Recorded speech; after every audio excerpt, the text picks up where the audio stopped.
So I'm actually a really big fan of Oxventure, and Amazing. you are Johnny, the illustrious dungeon master for that show in particular. And weirdly enough, you have a character, a dungeon master character that is joining Idle Champions. How did this all come about, and who is this character?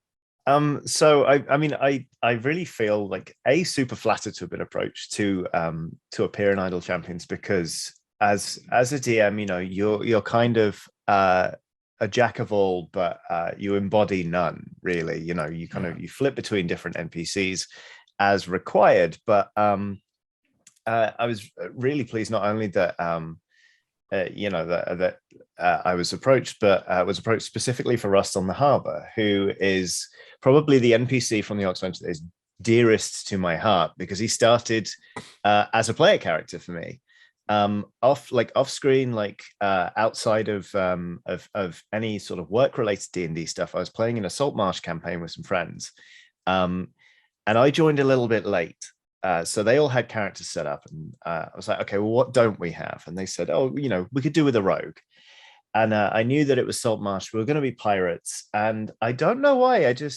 The idea came to me to have just a Tabaxi who is basically more of like a nautical sellsword who will work for anyone as long as they can pay him his desired fee, which I'm sure we'll talk about in a little moment. But yeah, it was just such a fun campaign.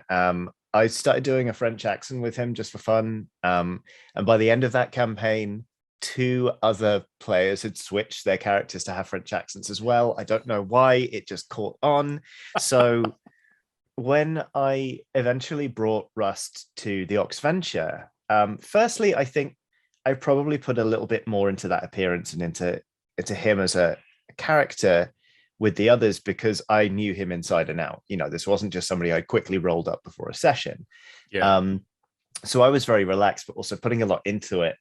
And I'll be honest with you, I put him in there specifically as a counterpoint to Corazon, who is already obviously available in Idle Champions, because Corazon is quite an insecure character. And especially when someone is in an area of expertise similar to his own, he gets very competitive. So he was ready for Rust to be an absolute jerk, and for them to have a real rivalry. But Rust is just so genuine, and by that I kind of mean clueless, that very quickly he won them over, and I was really pleased the audience went wild for him. He very, very quickly became like a fan favorite. And when I brought him back, people were really excited. And so I think of all of the characters I've sort of portrayed as part of my role as a dungeon master on the Oxventure, he's my favorite. And just to see him kind of, walking and talking and stabbing and shooting and doing all of the roguey things that I've sort of made him do as a player, it was a delight. That's the thing about the entire show that stands out to me is everyone knows their characters so thoroughly inside and out, and there's such a good chemistry with the cast. When it came to turning your D&D character into an actual video game character, what was that like for you? That had to be very surreal. It was the strangest thing. I will say, actually, first and foremost, the whole process was a delight. The team, everybody was so accommodating with regards to sort of me describing the character, and they were excited, which was really, really nice. I was aware that this is a game with a lot of characters in there, but they were still, really amped up for what Rust could bring to the table, and they just got it immediately. So, the items in particular are like perfect. It was such a thrill for me to see the character truly come to life for the first time as part of the design process, because Rust, not being one of the staple player characters in Oxventure, doesn't have key art, or didn't have key art, I would say. So in many ways, actually, I was working with the team to show the character in a definitive form for the very first time. And the fact that everyone involved just absolutely got it and then picked up the ball and ran with it was beautiful.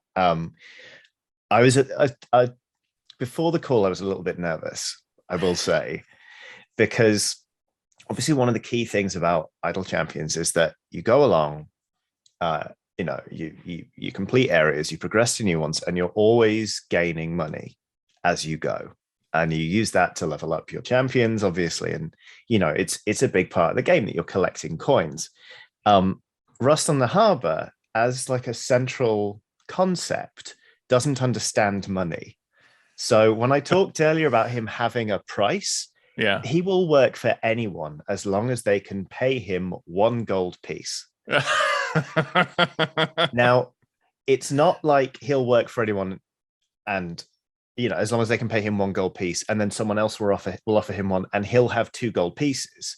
He can't imagine what that is. Like Right. he lives in a binary state of either having 1 gold piece or needing and wanting 1 gold piece. So I came to the table a little bit like, okay, so here's the thing about this character. But they didn't even blink. It wasn't a problem at all. And I think one of my favorite things is that obviously, with the equipment every champion has, there's lots of different stuff that ties into their character, and they've nailed it with the different swords you can get in terms of rarity, and the pistols and the bandolier. But Rust has 1 gold piece 4 times. And all of the rarities are just slightly less dinged up gold pieces.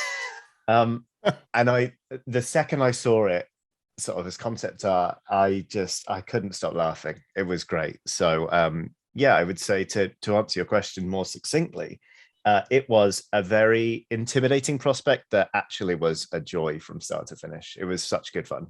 It feels like Rust is destined to become something primordial, and that's in the idea of like I only want 1 gold piece.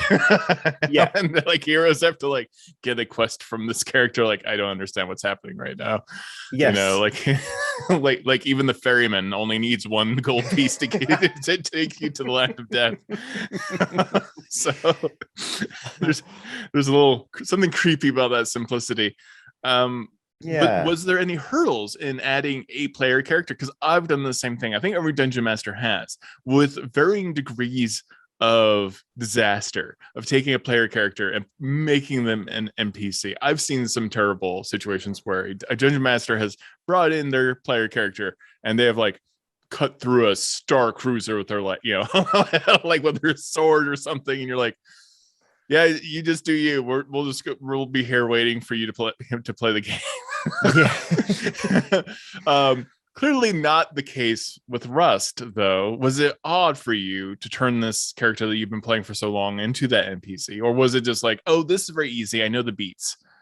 So, in terms of me knowing how to maneuver him in the world and how he would react to different situations, it was very easy. Partly because Rust is a little bit of a himbo. Yeah. Like he's he'll listen to anyone who has a good idea. He's not unkind. He's neutral basically. But the bit that made me slightly nervous about doing it was, of course, how the Oxventurers would react. I already said that my plan was to put him in as a counterpoint to Corazon. Yeah. And knowing that Corazon would feel a little bit competitive, that could have ranged from anything like, I won't be too polite to this guy, to I'm going to try and show him up at every opportunity. So, right. Yeah. Because if there's one thing the Oxventurers are known for, at least in my own head, it's doing horrible, horrible things to the NPCs. Horrible things, like not always malicious, but a lot of the time they'll take the concept I had and they'll just go, oh, cute, and then they'll completely change it. Yeah. I once introduced an academic called Alfred Strangetide, and they put him in a papoose. They just stuffed him in a little baby grow, and like they just talked to him like he was a baby for so long that he started to take on those characteristics. Because they were like, oh, we need to take this guy with us. All right, we'll just stick him down into a harness, and then he was just sort of this tenured academic was suddenly a toddler. So how they say no plan survives exposure to the player group. Yeah, absolutely. I love it. I genuinely feel like no NPC survives that either. So like I think with Rust, I mean, I'm just lucky I won them round because it could have gone south very quickly, but I feel like he's actually survived best of all the NPCs I've ever introduced to them. So yeah, I feel like the antagonistic evil player characters don't survive that transition. It's very hard to play a Loki or something like that, like, you know, and suddenly like, hey, let's base a whole show off that without deconstructing them in 10 minutes and like tearing them down. What you've got to have great stories. How long has Oxventure been going on? Wow. I genuinely think it's coming up on 5 years now, which is wild. Do you as a dungeon master have like favorite moments with each of the characters or favorite plots? Because I know like I just wrapped up a 3-year campaign and I was asked that question, what are your favorite moments? I'm like, I don't have that much time. Right. Yeah. Like all of it. But also like there are moments I'm just like, I never knew it'd be that dramatic or that funny. Yeah. I would definitely say my favorite bits have always been the storylines that are directly inspired by something from the characters' backstories. Because obviously everyone comes to the table with an idea of what their character's been up to before they join this band of adventurers. And I was in quite a lucky position, I think, when I was first asked to DM for the Oxventurers Guild, because none of them had ever played a role-playing game before, let alone D&D. So I asked for their character backstories, but I don't think anyone was expecting me to pick those up and use them as strands, really. So I would say that it's the ones where, you know, suddenly we were exploring the shadowy past of of chaotic warlord Prudence, or delving into Corazon having sort of a checkered family history that he's, you know, still a little bit on edge about. You know, there's making it personal to the players. I find it just engages them that much more. But also seeing them kind of realize in real time that they were building the world as well really helped, where they were like, whoa, this thing that I just wrote as a backstory because I was asked for one is coming alive and is now a plot that I have to react to. And the way I react kind of writes the canon going forward. Those have been the most rewarding bits. Gosh, it's hard. I don't know if you ever have this, but I have a real problem when I'm DMing where, especially if it's a live show, we come off the stage and I couldn't tell you what happened. Oh yeah, I completely black out. I don't know what happened. Yeah, I and usually the better the show. Yes. Yeah. Then I need to soak my head in ice water. Exactly. I can just about remember most of what happens when we're just doing a recorded one, but anything live, I have to watch it back because I don't remember. So I do have like some cherished moments, but weirdly, all of those have been brought back to me by the fans. You know, when they latch onto a quote or something. Yeah. We get a lot of people quoting, needless to say, Cthulhu is pleased and lunch is ruined, which was a quote from our very first live show years ago. But people really latched onto that. So that, because that's been said to me so many times, I can now recall that moment. Yeah. Memory is a strange thing, but yeah. It's odd, but yeah, it's a great quote, first of all. They just exploded a bandit all over some sandwiches, I think.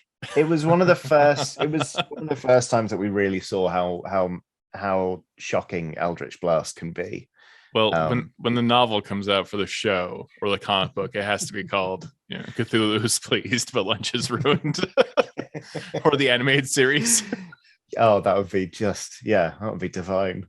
Or not divine, as it were. Yes, the opposite of divine. That would be a cult. So you were the only one with actual D&D experience at this point when you guys all started to play. You had to all be very nervous.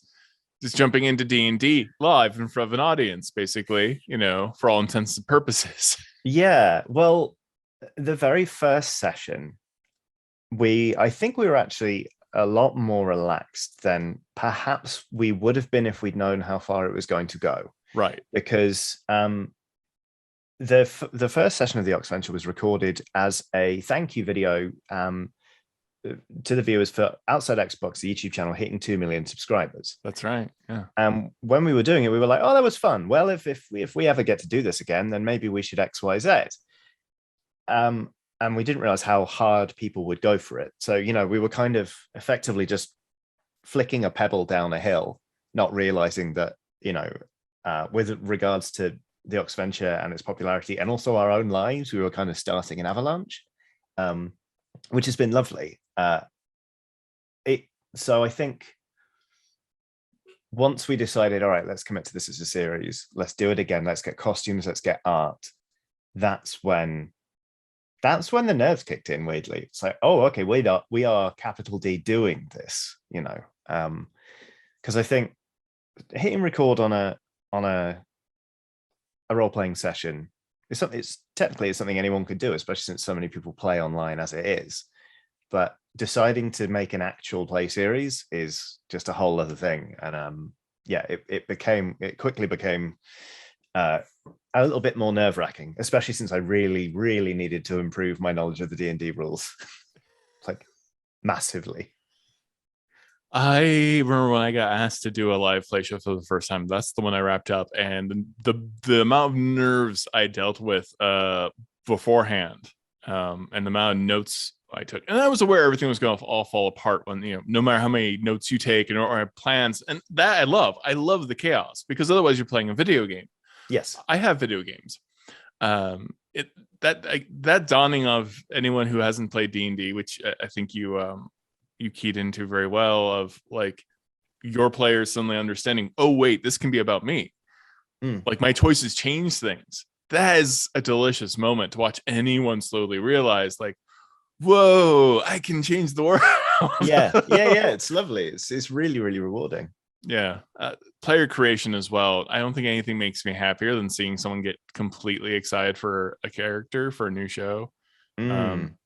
What has changed about Oxventure? Because watching it, I notice you have like almost like mini seasons in a way. You have like 4-episode arcs, and it's very inviting.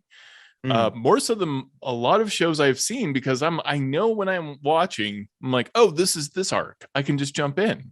Yeah. It's very pleasant. Have you had are you a bit of a showrunner as well, trying to figure out what works and what doesn't for the audience? Because I've seen you change it up a lot with like different character art showing up, with frowny faces and happy faces, for like all kinds of stuff. But it's one of the most inviting shows I've ever seen. Thank you. That's really, really kind. And I have to say, like everything on the production side is down to the Outside Xbox and Extra team. In particular, like Andy Farrant does a lot of does the edits basically. So the sort of lo-fi animation work. Yeah. That's all him. And I think it adds so much to it. But because it's kind of, their videos for their channels, they're very highly collaborative in that we talk a lot about whether the format's working for us or not. So I think one of the key things we always wanted to have was that it should be an easy show to jump in to at any point, because obviously there are series out there that have run for ages and ages, and the average episode is 3.5 hours or something like that, and people love those things. Those things are popular for a very, very good reason. But speaking as somebody who has never really watched them for any length of time, I don't know where to begin. Right. So we wanted it to be something where people would go, all right, I'll watch this. And sometimes we see people talking on the internet being like, you can just jump in anywhere, you'll get it. Yeah. And there were some changes along the way, in that when we sort of started pre-pandemic, stop the clocks, how long does it take us to mention it? Yeah. Before then, we would meet up and we would record for a day, and that would be split into 3 or 4 episodes. And then obviously, once the UK locks down, we still wanted to do Oxventure stuff, but we couldn't meet up. So we started doing them live online, which was actually really nerve-wracking. And we did sort of 90-minute to 2-hour episodes. So those are basically like the live shows, like self-contained one-shots. And like, those were great fun. We had a great time. We put out a lot of them. Like it actually, over the course of lockdown, frequency of Oxventure episodes skyrocketed because we were doing them every 2 weeks. But then I think we all hit a point where we felt like maybe the episodes were getting a little bit too throwaway, because if everything's a 2-hour self-contained adventure, right, you don't have much time to sort of dig in. right. So then we hit on the idea of, as you say, sort of doing arcs. So we thought 10 episodes was a nice balancing point between something you could sink your teeth into and not getting too far away from that accessibility where people can just jump in. Right. So last year we ran our first complete arc, which was the Orb Apocalypse saga, because Oxventure and wordplay, they're inextricably linked at this point. So we did that, and it was lovely. It was really nice to see people get properly into these characters, and these were still online, but they were sort of pre-records and they were edited a bit more sort of, closely down. So 10 episodes, and it was really nice to be able to introduce like an arc villain basically, and have them really run around, all of them trying to sort things out, and like they really rose to the challenge. I think like they probably had long-term goals, but they also weren't afraid to just take each session and run with it, as they tend to. So it was nice to get back to something a little bit more meaty, but it was also a nice challenge for me because I had the sketch idea of an arc, but you can never plan very much at all with those wonderful, terrible people. So I was still kind of playing it by ear and kind of, spinning plates, trying to get it all wrapped up. And we managed it, and it was really rewarding. So we're looking at starting another arc this year, which would be lovely. So it's kind of, the format has changed over the years, but again, that core of wanting to make it accessible and basically feeling like everything that's come before is a treat that you can go watch if you want it. Is what we want to keep there, I think. It's such an odd balancing act for a dungeon master that I don't think a lot of people see behind the scenes. Like I had, for my show, for a while there, for about 20 episodes, I just did one shots, and I had the audience vote based off the pun of the title, so they knew they were going to get aliens, right? You're getting aliens, but the pun lets you know that, and so they'd vote out of 3, and usually I would know what they were going to vote for anyways. Mm-hmm. But then that would be the episode, but it would be a 2-hour episode, and that was it. Right. That was kind of a breakneck pace for the players to be like, go, go, go, go, go. So you do miss those role-playing moments. If you do that too long and too hard, but it's nice to mix it up, I think. I think you're right. I think 10 episodes is the sweet spot. How has Rust evolved? NPCs sometimes don't evolve, and some of mine are very simple. Like, sometimes mine just want to eat people and turn them into poo. Has Rust evolved? I would say not really, no. But the last time he crossed paths with the Oxventurers at the time of recording anyway, because obviously I'm bringing him back again, he was actually working for the big bad, because they'd met his price. So they were actually being chased in the Oxventurers ship, the Joyful Damnation. They were being chased by this enormous galleon that had been hired by, she's called Liliana. She's a sorceress who wants to destroy the Oxventurers. And they were running for their lives. And they were trying to track them down. Thankfully, some great seamanship rolls had meant that the Joyful Damnation was just staying ahead, when suddenly a cannon went off, a huge cannon on the deck of this other ship, and fired what turned out to be Rust on the Harbour at their ship. So he stabbed his dagger into the sail, cut his way down like it was an adventure movie, dropped on the deck, and went, prepare to die. Oh, hello. And just recognized his friends. And I think he was like, oh, but look, I've got 1 gold piece. I think they managed to either knock it out of his hand or kind of like legerdemain it away, and then offer him a gold piece. And he was like, well, of course I'll work for you. So I think they briefly came up against the terrifying reality of a mercenary, which is, if the price is right, they'll work against you, even if, you thought they were your friend. But him being him, they obviously remember that it was very easy to just turn him back around and rehire him. You But know, there's an arcane trickster in the mix when there's Legerdemain being mentioned. yes, yeah, that's Corazon through and through. Russ is actually Assassin Path, which was like really nice and fun. Again, because when I made Rust as a PC, basically I was told there's magic everywhere. We don't need another magic user, and I was like, great, let's just go full sneaky, that kind of thing. But obviously that. Sorry, carry on. No. I agree. Like, I agree. Sometimes I'm very drawn to non-magical characters because we are in this high fantasy environment of Dungeons and Dragons, and like perhaps the party comp is that way as well. You just kind of want one person, not like a happy-go-lucky Samwise, but like I used to play Assassin for those exact same reasons. Right. I would just in third edition, I had all this poison. This is my character I've been playing since I was like 8 years old. And I had all my poison and everything like that in a ring of like non-detection, so the paladin couldn't tell my alignment, but he knew I had a lot of poison on me. That's amazing. But that back and forth between the paladin was always fun.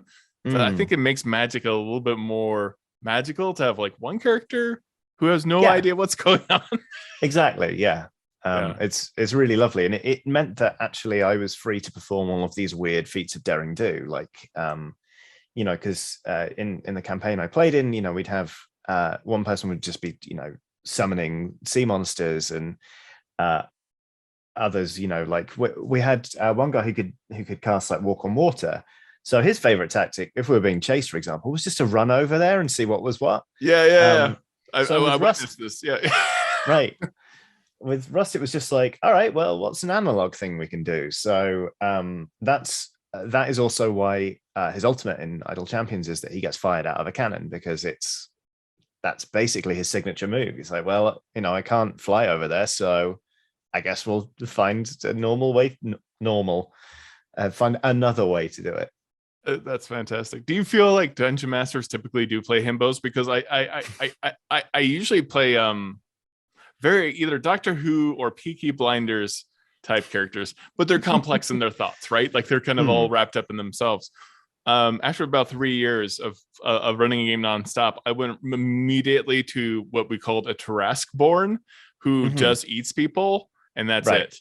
I noticed this with a lot of my other dungeon master friends. We tend to go for characters that are not usually the brightest boys. Yeah, I think that comes from a residual desire to help propel the game forward. Yeah. And the thing about playing a character who doesn't think too much for themselves is that they can have an idea. They could be like, but what if we did this thing? But also, if someone's got a plan, you can just go, all right, well, I'll help doing this. And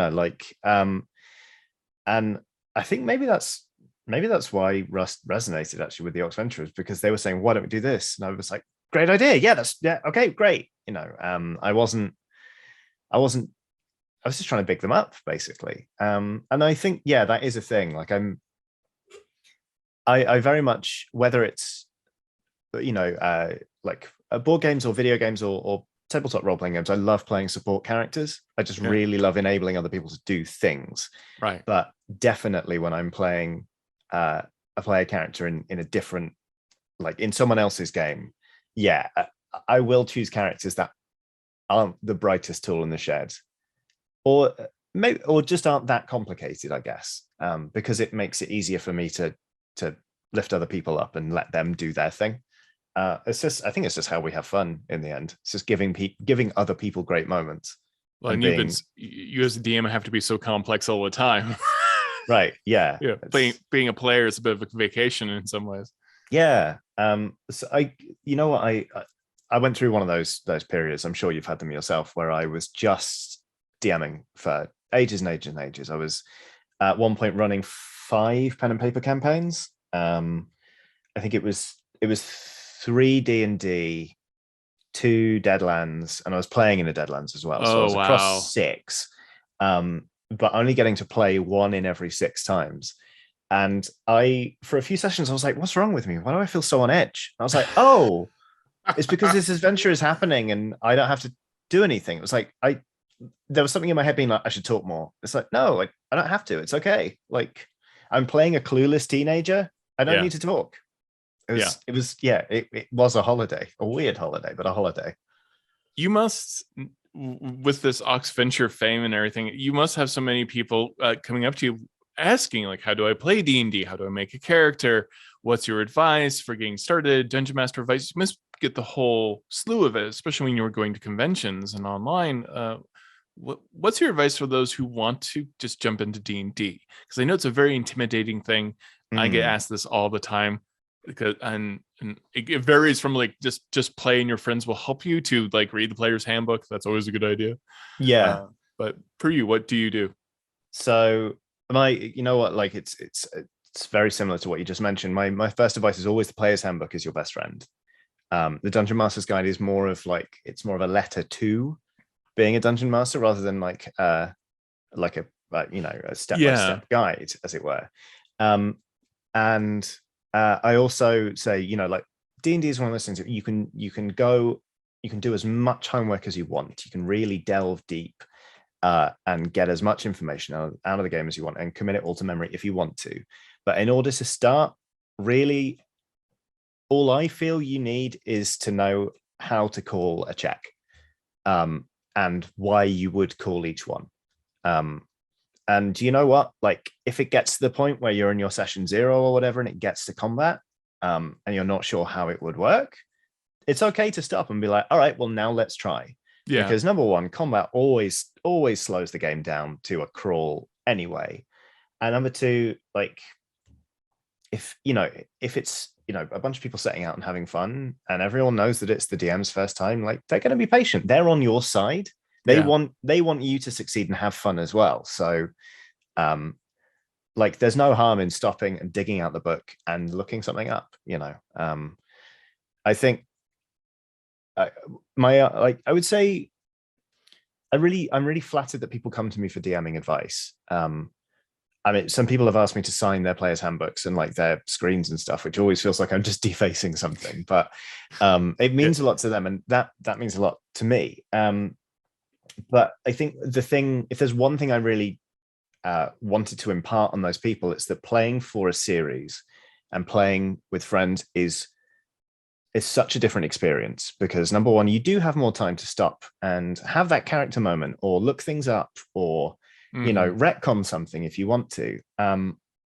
And I think you can play more authentically. Whereas playing for a series, you've only got so much time to record or whatever. So a lot of the time I'll fudge a rule, or if I can't find it in 30 seconds, I'll make something up, and also people make choices they wouldn't otherwise. They'll put their characters in ludicrous danger because it's more entertaining. Everyone's trying to come up with something pithy. And I would hate for people to go away and think, well, why isn't this tightly edited show? Why isn't my game more like that? It's like, well, it's not been edited. That's the thing. You're experiencing it in real time, and love it for what it is, basically. Not everything has to be kind of a moment that people want to clip out and put on Tumblr as a GIF or anything like that. Like, just I really try and stress to people how important it is to find your own brand of fun. Because I think if you're just trying to emulate someone else's fun, it's just going to be a weird experience. Yeah absolutely. You all are very good at the edits, by the way, because I've watched edited shows before, and like inside I'm dying a bit because I'm just like, it's too many edits, right? Like, you're like, you've stripped out all the D&D or all the kind of like how this is done, and you have this very lovely balance of like, okay, I know you guys probably like argued about something for about 10 minutes here. But at least you took that out.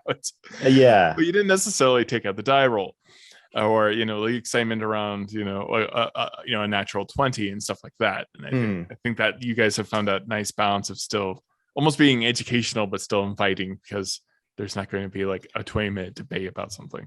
Well, again, I think that's kind of it's down to the editing on the outside Xbox and Extra side. B, we've all known each other for a very long time. I mean, we've been doing this exact show for 5 years, but I've known Jane, I've known Luke in particular for maybe 14 years now. maybe like a little bit less. And you just get used to people, and so there is that nice chemistry. But again, it's that desire to keep things approachable. And yeah, I think I think you describe it well. Like, we don't want to strip out the D&D. We want to show what goes into the sausages, but we don't want to show people a 10-minute debate about what goes into the sausages. This is a terrible idiom to use, because you don't want to see what goes into the sausages. But imagine if sausages were nice. Well, they are nice, but imagine if good things went into them. Oh God. Yeah. And that's why we have editors. That's why we clip things out. Okay, we want to show you how the sausages get made, but we don't want to show you the things that they're coming from and that process. Pancakes. We'll show you how the pancakes get made. Ooh, pancake sausages. Ooh, yeah, we go. With pre-injected maple syrup. That won't be confusing at all. Oh goodness. Oh God, I've lost all track of where I was. I don't blame you. I'm sorry. Yeah, no. It's entirely my fault. You are all relatively low level. Well, not low level, but I appreciate that you are all very focused on the performance of it, because no one's trying to grind to lich right now. Right. I mean, not yet. Yeah, but you are you level 8ish? Like, forgive me for not knowing. Yeah. And it's been 3 years. Ages. Yeah. You're earning those levels. Oh, it's been ages. It's kind of, I mean, again, when I sort of talk about finding your fun, and wanting to keep the Oxventure D&D-ish, but not like super intense, the XP system was the first thing out the window. Right. Because I didn't want anyone to be scrabbling for those points, and we wanted the leveling up to be like sort of story appropriate. So we do sort of milestone basically, but the milestones are just set really far apart, because I think we keep forgetting to do it. But also, when we level up, we do a video called The Leveling, which is basically everyone talking about what's new for them, and and it prepares people for the next step. So, because we don't want anyone to be like, oh, hang on a minute, like Egbert can do Misty Step now, and wonder why and whether they've missed something. But we definitely have. Do you do that narratively, or do you do that like just around the table, everyone talking about what they're choosing? It's out of character, yeah. So it's kind of we've done it a couple of times where it's just I think the last one, everyone was talking me through what they'd already chosen, and we were all together on a Zoom call because pandemic. But before that, we've kind of had a situation where we're all in the same place, and I go off and record one-on-ones with the players to be like, all right, what's new for you? So there is an element of surprise for the other players, but all the viewers get a look behind the curtain and they know what's coming up. And yeah, I guess it's just, I imagine, but there's no way to excuse this. They should be a lot higher level than they are. It just should. But I don't think they were that worried when I was talking to some of them. Like, oh, not more spells, please. Right. There is that. There is the element that, the higher up D&D gets, the more there is to keep track of. Right. And also, like, I'll freely admit it, I'm bad at balancing combat encounters. Yeah. There have been times when I've been cracking my knuckles and thinking, right, I am going to scare the daylights out of them. And after one combat round, it's all over. Like, I'm just bad at it. It's my blind spot when I'm DMing. So to be honest with you, like, them not getting too deadly too quickly is perfect for me, really. Yeah. It does get very complicated, very high up. Our final big boss fight was Asmodeus, I just gave him every ability that every devil has in D&D, and they just wiped the floor with him. Things happened. A Tarrasque was summoned and dropped on top of him. Time stop was used. A lot of things. So many buffs. It was just a nightmare. Yeah. That's a lot. Yeah, it's a lot to keep track of.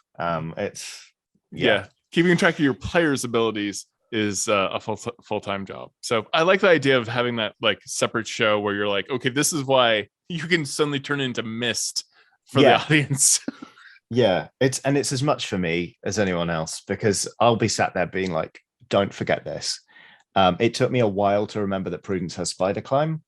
So I'd be Right. like, you're in a dungeon. It is here is a pit of spikes. And Prudence would be like, okay. Okay. Well, are there spikes on the ceiling? I don't think there are. And that would be me just, completely thrown sideways. So it's Well, always a delight when they do it, but also sometimes I'm like, I meant to plan for that specific contingency. It's like barricading a door, and it turns out it's a push door, not a pull door. right, right. Oh, I love those moments. It Mm. all comes down to a door, anyways. Well, like final thoughts on Rust. What's been your favorite thing about the character, just both off screen and on screen, and also that process of video games and everything? Because how often do you get a character in a video game? So now it's like cemented into your soul, right? I know. Yeah, it's really incredible. Like, obviously, I've not been able to share anything or talk about this with the group that I originally played with Yeah. up until, I mean, at the time of recording, they still don't know. And Oh, it's going to blow their minds when I just go, by the way, look at this. So that's incredible. Like it feels like Rust already felt like a big part of me, but now it's kind of like it's like there, it's actually out there, and kind of like he's been immortalized basically, which is flattering and terrifying all at once. Especially since and it loops into my favorite thing about him is that he's just a sweet little, it's just a sweet tabaxi who doesn't really understand money. Like it was honestly the greatest joy of playing that character every single time is just having him be just happy and up for anything, but just not really knowing what's going on. right.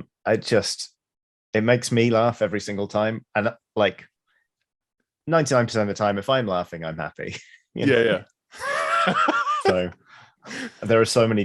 I'm terrible for it because I know we have a lot of international viewers, but there are so many jokes I'll put in just for me. Yeah. Like I opened with one. In retrospect, it was a bad idea. I opened with one recently talking about how the Oxventurers were on the Magor 25, or the 25th road that Magor the paver built in the land of Geth, because the M25 is just a famous road in the UK. It's like our equivalent of the I-95 or whatever a famous highway is. Like We got a few. We got the 405. We got I-90. 405 right, is terrible. right. So is the M25 in fairness, but yeah. Yeah.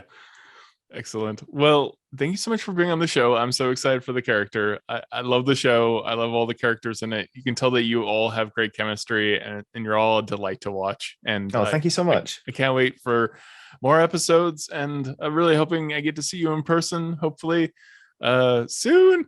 I've been like looking at cons. I'm like, are they going to be at this con? I'm like, or is that con going to be there? But I'm but sure it will we'll make happen. it work someday. Yeah, Yeah. we will meet in person one day. Wonderful. Johnny, thank you so much for being on the show. No, thank you so much. I've had a great time.